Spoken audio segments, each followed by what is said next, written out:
Hello friends, நம்ம இது நாள் வரைக்கும் எப்படி கஷ்டப்பட்டு படிச்சா எப்படிலாம் முன்னேறலாம், எப்படிலாம் படிக்கணுங்கிறத பத்தி நம்ம ஆட்கள் நிறைய திரைப்படத்தை எடுத்திருக்காங்க. அதை நம்மளும் பார்த்துருக்கோம். ஆனா நம்ம இன்னைக்கு பார்க்க போற திரைப்படத்துல எப்படிலாம் மாட்டிக்காம விட்டடிக்கலாங்கிறத பத்தி தெளிவா சொல்லியிருப்பாங்க. இந்த திரைப்படத்தோட பேரு பேட் ஜீனியஸ். இது ஒரு தாய்லாந்து திரைப்படம். இப்படிலாம் மாட்டிக்காம விட்டடிக்கிறங்கிறத அழகா காட்டியிருப்பாங்க. இப்பதான் நம்ம சேனலுக்கு ஃபர்ஸ்ட் வாட்டி வந்திருக்கீங்கன்னா மறக்காம நம்ம சேனல் சப்ஸ்கிரைப் பண்ணிட்டு சரி வாங்க இப்ப நம்ம கதைக்குள்ள போலாம். படத்தோட ஸ்டார்டிங்ல நம்ம படத்தோட ஹீரோயினான லின்ன காட்டுறாங்க. நம்ம லின்ன பத்தி ஒரு வார்த்தையில சொல்லணும்னா நம்ம லின் ஒரு அதிபுத்திசாலி. இவ சின்ன வயசுல இருந்தே பயங்கரமா படிப்பா. நிறைய மேக்ஸ் காம்படிஷன்ஸ்ல ஃபர்ஸ்ட் பிரைஸ் வின் பண்ணிருக்கா. இவளுக்கு 2 வருஷத்துக்கு முன்னாடி தான் அம்மா இறந்து போயிருக்காங்க. அவங்க அப்பா தான் இவளை கஷ்டப்பட்டு வளர்த்துட்டு இருக்காங்க. அவங்க அப்பா ஒரு ஸ்கூல் டீச்சர். இவ இந்த மாதிரி நல்லா படிக்கிறத பார்த்துட்டு அவங்க அப்பா என்ன பண்றாருன்னா, உன் அறிவுக்கு இந்த ஸ்கூல்லாம் பத்தாதுன்னு ஒரு பெரிய ஸ்கூல்ல லின்ன கொண்டு வந்து சேர்க்க வந்திருக்காங்க. ஆனா லின்னுக்கு அவங்க அப்பா இந்த மாதிரி பண்றது பிடிக்கவே இல்லை. ஏன்னா அந்த ஸ்கூல்ல அதிகமா ஃபீஸ் கேட்பாங்க. நம்ம அப்பாவால இதெல்லாம் பண்ண முடியாதுன்னு பிரின்சிபல் கிட்டயே போய் இந்த மாதிரி நான் உங்க ஸ்கூல்ல சேர்ந்தேன்னா எங்க அப்பாவுக்கு நான் இவ்வளவு செலவு வைப்பேன். வருஷத்துக்கு நான் ஸ்கூலுக்கு போயிட்டு வரதுக்கு மட்டும் எனக்கு இவ்வளவு செலவாகும். நான் உங்க ஸ்கூல்ல படிக்க விரும்பல அப்படின்னு மனக்கணக்கு போட்டு சொல்ல, இவ இந்த மாதிரி கணக்கு போடுற திறமையை பார்த்த பிரின்சிபல், சூப்பரா கணக்கு போடுறியம்மா, உனக்கு நான் ஸ்காலர்ஷிப் தரேன்னு இவளை ஸ்கூல்ல சேர்த்திக்கிறாங்க. என்ன இதை சந்தோஷமா ஏத்துக்கிறா. இவளுக்கு ஸ்கூல்ல சேர்ந்த உடனே கிரேஸ்னு ஒரு ஃப்ரெண்டு கிடைக்கிறா. கிரேஸை பத்தி ஒரு வார்த்தையில சொல்லணும்னா ஆவரேஜா படிப்பா. அவளுக்கு படிப்பு மேலாம் அந்த அளவுக்கு நாட்டம் கிடையாது. எப்படியாவது ஆக்டர் ஆகணும் தான் அவ சுத்திட்டு இருப்பா. இவங்க ஃப்ரெண்ட்ஷிப் இந்த மாதிரி ஜாலியா போயிட்டு இருக்கும் போது இவங்க ஸ்கூல்ல ஒரு சட்டம் கொண்டு வராங்க. இது வரைக்கும் இருந்த பாஸ் பர்சன்டேஜ அதிகப்படுத்திட்டாங்க. சோ கிரேஸ் இதுக்கு முன்னாடி வாங்கிட்டு இருந்த மார்க் இப்ப பாஸ் ஆறதுக்கு பத்தாது. இவ பாஸ் ஆலினா அவளோட அப்பா அம்மா இவளை புதைச்சிருவாங்க.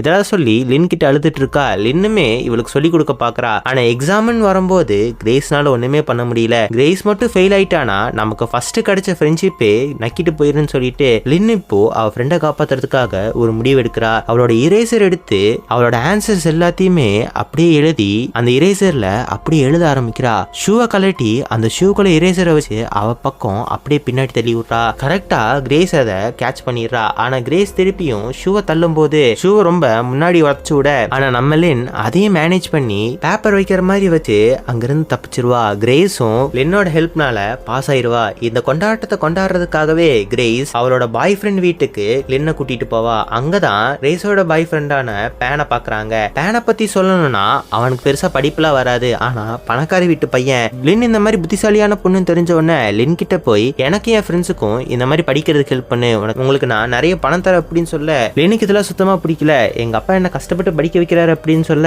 பேன் என்ன சொல்றானா, அதுதான் நானும் சொல்றேன், உனக்கு ஸ்காலர்ஷிப் கிடைச்சாலும் உங்க அப்பா உன்னை கஷ்டப்பட்டு தான் படிக்க வச்சிட்டு இருக்காரு, இவ்வளவு செலவாகுது பாரு அப்படின்னு சொல்ல, லினுக்கு இதெல்லாம் பெருசா விருப்பம் இல்லாம அங்கிருந்து வந்துடுறா. வீட்டுக்கு வந்துதான் பாக்குறா அவங்க அப்பா ஸ்காலர்ஷிப் தாண்டியுமே இவளுக்காக நிறைய பணத்தை செலவு பண்ணிட்டு இருக்காரு. இது தெரிஞ்ச உடனே பேனோட ஐடியாக்கு நம்ம லின் ஒத்துக்கிறா. அதனால இப்ப என்ன பண்றானா, எப்படி மாட்டிக்காம காப்பி அடிக்கலாம்ங்கிறதுக்கு ஒரு ட்ரிக் கண்டுபிடிக்கிறா. அதாவது சின்ன வயசுல இவங்க அம்மா பியானோ இவளுக்கு வாசிக்க சொல்லி கொடுப்பாங்க. பியானோ வாசிக்கிறது இவளுக்கு ரொம்ப பிடிக்கும். கொஸ்டின் பேப்பர்ல 4 சாய்ஸ் இருக்கும். 4 சாய்ஸுக்கும் பியானோ வாசிக்கிற மாதிரி ஹேண்ட் சைன்ஸை பண்ணுவா. அந்த ஹேண்ட் சைன்ஸை பார்த்து எல்லா பசங்களும் பார்த்து எழுதி பாஸ் ஆயிடுறாங்க.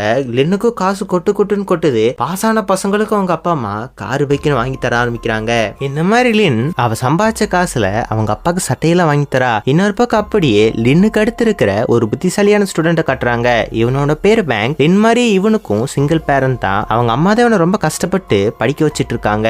பேங்குக்கு நம்ம லின் பண்ற மாதிரி எந்த விதமான ஃப்ராடு தனமும் பண்ணாம படிச்சு மட்டும் முன்னேறிக்கிட்டு இருப்பான். ஒரு நாள் என்ன சொல்லுவாங்கன்னா, நீங்க 2 பேரும் ஸ்கூல்லயே நல்லா மேக்ஸ் போடுறீங்கன்னு இவங்க 2 பேத்தையும் ஒட்டுக்கா ஒரு காம்படிஷன் அனுப்புவாங்க. அந்த காம்படிஷன்ல இவங்களுக்குள்ள ஒரு நல்ல ஃப்ரெண்ட்ஷிப் வளர்ந்துரும். ஆனா இந்த மாதிரி அந்த காம்படிஷன்ல இவங்க ஜெயிச்சதுனாலேயே இந்த 2 பேத்துல யாரோ ஒருத்தருக்கு வெளிநாட்டுல போய் படிக்கிறதுக்கான ஸ்காலர்ஷிப் ஆஃபரை பிரின்சிபல் கொடுக்குறாங்க. ஆனா அதுல ஒரு எக்ஸாம் எழுதணும். அந்த எக்ஸாம்ல யாரு பாஸ் ஆறாங்களோ அவங்க மட்டும்தான் அங்க போக முடியும் அப்படிங்கிற ஒரு நிலைமை வர நம்ம பேங்க்ல இன்னும் இப்பத்துல இருந்து ஒரு காம்படிட்டரா மாற ஆரம்பிக்கிறாங்க. ஒரு நாள் எக்ஸாம் எழுதுறதுக்கு முன்னாடி ஒரு பையன் பேங்க் கிட்ட வந்து, என்னோட லின்னோட ஹேண்ட் சைன்ஸை புரிஞ்சிக்கவே முடியல, நான் உனக்கு எச்சா பணம் தரேன், எனக்கு எப்படியாவது என்ன பாஸ் பண்ணவே அப்படின்னு சொல்ல, பேங்க் இதெல்லாம் பெருசா கண்டுக்காம எக்ஸாம் எழுத போறான். வழக்கம் போல எக்ஸாம் ஆளுக்கு போய் வழக்கம் போல ஹேண்ட் சைன்ஸை யூஸ் பண்ணி லின் எல்லாத்துக்கும் சொல்லி கொடுத்துட்டு இருக்கா. ஆனா நம்ம பேங்க் இதெல்லாம் பார்த்துட்டே இருக்கான். எல்லாரும் காப்பி அடிச்சு ஈஸியா பாஸ் ஆறது அவனுக்கு சுத்தமா பிடிக்கல. அதனால இப்ப என்ன பண்றானா, அவன் எழுதி முடிச்சுட்டு டீச்சர் கிட்ட போய், சார் நிறைய பேர் காப்பி அடிக்கிறாங்கன்னு நினைக்கிறேன், யார் காப்பி அடிக்கிறாங்களோ அவங்களை பிடிங்க அப்படின்னு சொல்ல,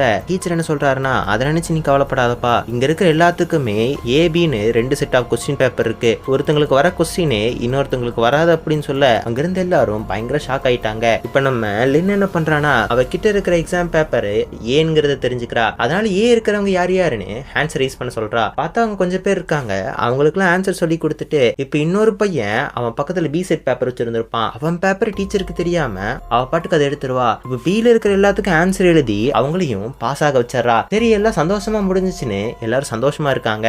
ஆனா இவங்க வெளியே வந்த உடனே நம்ம இன்னும் ஒரு பையன்கிட்ட இருந்து பேப்பரை வாங்கி எழுதி இருந்திருப்பால. அவங்க 2 பேரும் பேப்பரை மாத்திக்கிட்டது அவங்க பிரின்சிபலுக்கு தெரிஞ்சிருக்கும். அதனால நம்ம லின்ன புடிச்சு பயங்கரமா திட்டுறாங்க. லின்னோட அப்பாவை கூப்பிட்டுமே உங்க பொண்ணு இப்படி பண்ணுவான்னு நாங்க எதிரே பார்க்கல, இதை நாங்க கொடுக்குற கடைசி வார்னிங், அவன் நல்லா படிக்கிற பொண்ணுனால நாங்க விட்டுறோம் அப்படின்னு சொல்ல நம்ம லின்னுக்கு என்ன பண்றதுன்னு தெரியல. அவங்க அப்பாவே இதை நினைச்சு ரொம்பவே வருத்தப்படுறாரு. ஆனா ஒரு கட்டத்துல பேங்க்குக்கு இதுக்கு மேல இவனுக்கு போட்டியே இல்ல அப்படிங்கறது தெரிஞ்சுக்கிட்டாலும் பண்ணிட்டோமேனு பேங்க் கொஞ்சம் சோகமா இருக்கான். இப்படியே கொஞ்ச நாள் போகுது. எல்லாரும் நல்ல எக்ஸாம்ல பாஸ் பண்ணதுனால ரேஸோட பாய் ஃப்ரெண்டோட வீட்டுக்கு லின் போறா. அங்க போகும்போது பேனோட அப்பா அம்மா என்ன சொல்றாங்கன்னா, இந்த மாதிரி நீ தான் என் பையனுக்கு ஹெல்ப் பண்ணன்னு எனக்கு தெரியும், அடுத்த வர யூனிவர்சிட்டி எக்ஸாம்லயும் நீ இந்த மாதிரி எங்க பையனுக்கு ஹெல்ப் பண்ணினா நீ போய் படிக்கிற செலவையும் நாங்களே ஏத்துக்கிறோம், உனக்கு நிறைய பணமும் நாங்க ஆஃபர் பண்றோம் அப்படின்னு சொல்ல. ஆனா லின்னுக்கு இன்னொரு வாட்டி அவ பேரை கெடுத்துக்கிறதுல விருப்பமே கிடையாது. ஆனா கிரேஸ் இவகிட்ட ப்ளீஸ்னு கெஞ்சி கேட்கறதுனால நம்ம லின்னுக்கு வேற வழி இல்லாம இது கொத்துக்கிறா. ஆனா டெஸ்டோட ரூல்ஸ் அண்ட் ரெகுலேஷன் படிச்சு பார்த்தோன்னே இவளுக்கு தெரிஞ்சு போச்சு, நம்மளால இந்த ரூல்ஸ் வச்சு ஒண்ணுமே பண்ண முடியாதுன்னு இந்த விஷயத்த கைவிடலான்னு பாக்குறா. அதாவது ஒரு ஃபாரினர் அவர் பொண்ணு கிட்ட பேசிட்டு இருப்பாரு. நம்ம லின்னுக்கு ஒரு ஐடியா தோணுது, எல்லா எக்ஸாமுமே ஒரே நாள்ல தான் நடக்க போகுது, ஆனா எல்லா எக்ஸாமுக்கும் டைம் டிஃபரன்ஸ் இருக்கு அப்படிங்கறத நோட் பண்ணி அவ ஃப்ரெண்ட்ஸ் கிட்ட இந்த விஷயத்த சொல்ல ஆரம்பிக்கிறா. நம்ம ஊரோட டைம் ஜோனை விட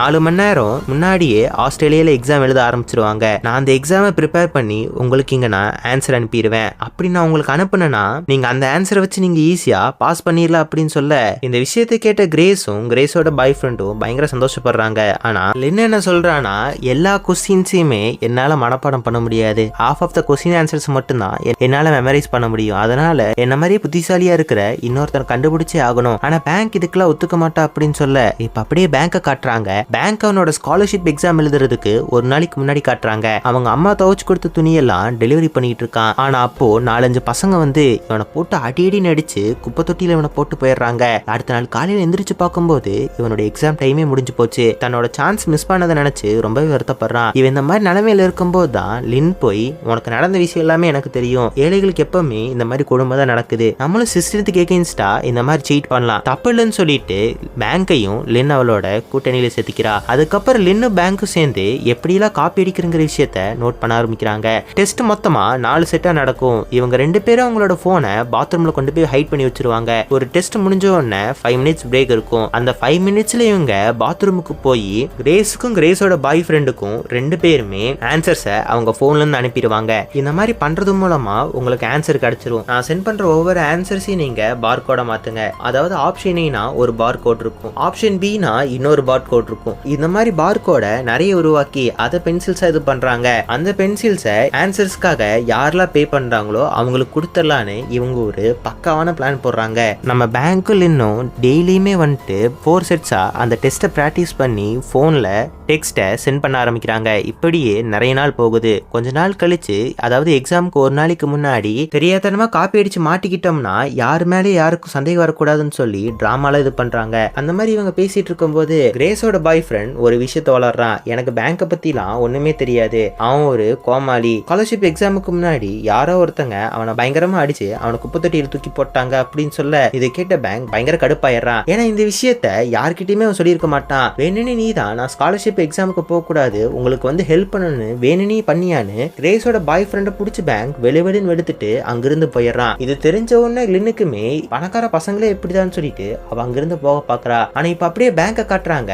பேங்க் ஒரு துணி துவைக்கிற ஒரு ஆடை பாக்குறான். அந்த ஆடை பார்த்த உடனே அவங்க அம்மா ஞாபகம் வருது. அவங்க அம்மாக்காக இதை பண்ணி ஆகணும்னு அவன் மனசை மாத்திக்கிறான். இதே சமயத்துல கிரேஸுமே லின்னை பார்த்து, நான் எதுவுமே பண்ணல, அவன் அந்த மாதிரி பண்ண எந்த விஷயமே எனக்கு தெரியாது, என்ன நம்புன்னு சொல்லி லின்னை சமாதானப்படுத்த ட்ரை பண்றா. ஆனா லின் சமாதானம் ஆகல. ஆனா பேங்க் இப்ப இந்த இடத்துக்கு வந்து வேற வழியே கிடையாது, எனக்கு பணம் தேவைப்படுது, அதனால இதை பண்ணியே தான் ஆகணும், நம்ம நாளைக்கு போறோம்னு சொல்லி இப்ப இவங்க ஆஸ்திரேலியாவுக்கு போயிடுறாங்க. ஆஸ்திரேலியாவுக்கு போய் டெஸ்ட்டுக்கு முன்னாடி லின்னும் பேங்க்கும் பயங்கரமா சுத்தி பார்த்துட்டு இருக்காங்க. இப்ப அப்படியே எக்ஸாம் ஹாலுக்கு போறாங்க. எக்ஸாம் ஹாலுக்கு போறதுக்கு முன்னாடி அவங்க போனை டாய்லெட்ல மறைச்சு வச்சிடறாங்க. இப்ப நம்ம லின்னும் பேங்க்கும் அப்படியே எக்ஸாம் எழுத ஆரம்பிக்கிறாங்க. ஃபர்ஸ்ட் செட்டை ரொம்ப சீக்கிரமா முடிச்சுட்டு அவங்களோட ஆன்சர்ஸை மெமரைஸ் பண்ணிட்டு போய் ஆன்சர்ஸ் சென்ட் பண்ணிடுறாங்க. ஆனா இந்த மாதிரி ஆன்சர்ஸ் சென்ட் பண்ணும்போது பேங்க் கிரேஸோட பாய் ஃப்ரெண்ட் கிட்ட தன்னை அடிச்சதுக்காக காம்பன்சேஷன் கேட்கறான். அப்படி பண்ணா மட்டும்தான் பணம் கொடுத்தா மட்டும்தான் நெக்ஸ்ட் ஆன்சரை சென்ட் பண்ணுவேன்னு சொல்ல கிரேஸோட பாய் ஃப்ரெண்டுக்கு செம கடுப்பாகுது. ஆனா வேற வழி இல்லாம பாதி பணத்தை இப்ப தரேன், எக்ஸாம் முடிஞ்சோன்னு மீதி பணத்தை தரேன்னு சொல்லி அவனை சமாதானப்படுத்துறான். ரெண்டாவது செட்டையும் இவங்க எழுதிட்டு வழக்கம் போல ஆன்சர்ஸ் சென்ட் பண்ணிட்டு இருக்காங்க. ஆனா இவங்க அடிக்கடி இந்த மாதிரி பாத்ரூம் யூஸ் பண்றதுனால ஹையர் ஆபீசர்ஸ் அழகா கண்டுபிடிச்சிடுறாங்க. இப்போ நம்ம பேங்கோட இடத்துக்கு வந்து தம்பி உள்ள என்னப்பா ரொம்ப நேரமா பண்ணிட்டு இருக்கு அப்படின்னு கேட்க பேங்க் ஒரு நிமிஷம் பயந்து போயிடுறான். தெரியாம என்ன பண்றதுன்னே தெரியாம அங்கிருந்து எந்திரிக்கிறதுக்கு முன்னாடியே டாய்லெட்டோட ஒரு மூடிய கீழே போட்டு அதை உடைச்சிடறான். போனையும் ஃபிளஷ் பண்ண ட்ரை பண்றான். ஆனா அவனால முடியல, மாட்டிக்கிறான். ஆனா அதே மாதிரி நம்ம இன்னும் மாட்டிக்கிறா. ஆனா இவ என்ன பண்றானா போனை அவ ஷூக்குள்ள மாட்டி வச்சிடறா. கொஞ்சம் வெளியே போலான்னு பாக்குறா. ஆனா தலையில இருந்து கால் வரைக்கும் எல்லா இடத்துலயுமே ஹையர் ஆபீசர்ஸ் தேடிட்டு இருக்காங்க. அதனால போன் இப்ப என்ன பண்றானா தண்ணி குடிக்கிற மிஷின்ல போனை போட்டுட்டு வந்துடுறா. ஆனா இப்ப லின்னுக்கு டைமே கிடையாது. ஆஃப் ஆஃப் த ஆன்சர் மட்டும் தான் இவ மெமரைஸ் பண்ணிட்டு இருக்கா. அவ ரெண்டு பேத்துக்கு சேர்த்தியுமே ஆன்சர்ஸ் மனப்பாடம் பண்ணி ஆகணும். அவளுக்கு என்ன பண்ணதுன்னே தெரியல. ரொம்ப கஷ்டப்பட்டு எல்லா ஆன்சர்ஸையும் மனப்பாடம் பண்ணிட்டு இருக்கா. ஆனா அவளால பண்ண முடியல. அப்பதான் அவ இன்னொரு டெக்னிக் யூஸ் பண்றா. எல்லா ஆப்ஷனுக்குமே பியானோ வாசிக்கிற மாதிரி ஹேண்ட் சைன்ஸ் ஞாபகம் வச்சு எல்லா ஆப்ஷன்ஸையுமே பியானோ வாசிக்கிற மாதிரி ஹேண்ட் சைன்ஸை மனப்பாடம் பண்ணி கஷ்டப்பட்டு இந்த மாதிரி எல்லா ஆன்சர்ஸையும் மனப்பாடம் பண்ணிடுறா. ஆனா இன்னொரு வாட்டி வெளியே போனா மாட்டிக்கோன்னு தெரிஞ்ச என்ன பண்றானா வேணுனே வாந்தி எடுத்து உடம்பு சரியில்லைன்னு சொல்லி அங்கிருந்து வெளியே வந்து போன் எடுத்துட்டு ஆன்சர் சென்ட் பண்ணலான்னு போறா. ஆனா இவளோட சஸ்பெக்ட் ஆக்ஷனை பார்த்து இன்னொரு ஹையர் ஆபீசர் இவளை பிடிக்கிறதுக்காக வெறிக்கொண்டு துரத்த ஆரம்பிக்கிறாரு. இவ்வளவு வேற வழியே இல்லாம ஆன்சர்ஸ் அனுப்பிட்டு இருக்கா. ஆனா அவ இந்த மாதிரி ஆன்சர்ஸ் அனுப்பும் போது ஒரு ஆள் மேல பட்டு போன் கீழே விழுந்துருது. போன் அப்படியே ஹேங் ஆகி நிக்குது. ஒரு பக்கம் அந்த ஆள் துரத்திட்டு இருக்காரு, இன்னொரு பக்கம் போன் இந்த மாதிரி ஆகுது. ஆனா ரொம்ப கஷ்டப்பட்டு ஆன்சர்ஸ் அனுப்பிடுறா. ஒரு கட்டத்துல அங்க ஒரு வெண்டிங் மிஷின் இருக்கு. அந்த வெண்டிங் மிஷின்ல போய் கொஞ்சம் சாப்பாடு கோக்கெல்லாம் கொஞ்சம் வாயில அப்படியே வச்சுக்கிறா. அந்த ஆபீசர் இவ முதுக தொட்டவனையே வாந்தி எடுத்த மாதிரி அப்படியே வாந்தி எடுத்து டிராமா போட்டுறா. ஆனா இவ எல்லாத்துக்குமே ஆன்சர் அனுப்பி அங்க இருந்த மித்த ஸ்டூடெண்ட்ஸும் கிரேஸோட பாய் ஃப்ரெண்டும் கிரேஸும் பாஸ் ஆயிருவாங்க. ஆனா நம்ம லின்னுக்கு நம்மளால பேங்க் இந்த மாதிரி மாட்டிக்கிட்டானே நினைச்சு ரொம்ப கில்ட்டாரா. அது மட்டும் இல்லாம அவங்க அப்பாட்ட நடந்த விஷயத்தெல்லாம் சொல்லி பயங்கரமா அழுகிறா. அதுக்கப்புறம் அவளுக்கு பெருசா எதுவுமே பண்ண பிடிக்காம அப்பா மாதிரியே ஒரு டீச்சர் ஆகணும்னு சொல்லி டீச்சர் ஆகலான்னு பாக்குறா. ஆனா அதுக்கப்புறம் லைஃப் இந்த மாதிரி போய்கிட்டே இருக்கும்போது ஒரு நாள் பேங்கை பாக்குறா. பேங்க் என்ன சொல்றானா நடந்தது எல்லாமே போகட்டும், பட் இந்த மாதிரி சீட்டிங் பண்ணி தான் என் லைஃப் போச்சு. என்கிட்ட இருக்கிற பணத்தை வச்சு என்னால கொஞ்சம் சந்தோஷமா வாழ முடியும். ஆனா எனக்கு இந்த பணம் பத்தாது. நம்ம இன்னொரு வாட்டியுமே ஃபேக்கா இந்த மாதிரி எக்ஸாம் எழுதி நம்ம பணம் சம்பாதிக்கலாம் அப்படின்னு சொல்ல லின் இதுக்கு ஒத்துக்க மாட்டேங்கிறா. ஆனா பேங்க் என்ன சொல்றானா நீ மட்டும் ஒத்துக்கலனா இதை நான் போலீஸ் கிட்ட சொல்லுவேன் அப்படின்னு சொல்ல பேங்க் லின்னை பயமுடுத்துறான். ஆனா லின் என்ன பண்றானா நீ என்னடா சொல்றது படலங்கா, நானே போய் சொல்றேன்னு நடந்த எல்லா விஷயத்தையும் அவங்க அப்பாவை கூட்டிட்டு போய் எல்லாத்துக்கிட்டையும் சொல்லிடுவா. செய்யற தப்பை விட செஞ்சு முடிச்ச தப்புக்கான குற்ற உணர்ச்சி ஜாஸ்தியா இருக்கிறத உணர்ந்தலின் இந்த மாதிரி பண்ணியிருப்பா. அந்த எக்ஸாம்ல பாஸ் ஆன எல்லாத்தோட பாஸையுமே கேன்சல் பண்ணிடுவாங்க. அவங்க திருப்பியும் எக்ஸாம் எழுதியாகணும். இதோட இந்த திரைப்படம் ஒரு முடிவுக்கு வருது. கண்டிப்பா இந்த திரைப்படம் உங்களுக்கு ரொம்ப பிடிச்சிருக்குன்னு நினைக்கிறேன். வேற ஏதாவது திரைப்படம் உங்களுக்கு வேணும்னா சொல்லுங்க, மறக்காம நான் அதை எக்ஸ்பிளைன் பண்றேன். ஓகே ஃப்ரெண்ட்ஸ், அடுத்து ஒரு நல்ல வீடியோல வந்து உங்களை பார்க்குறேன். பாய்.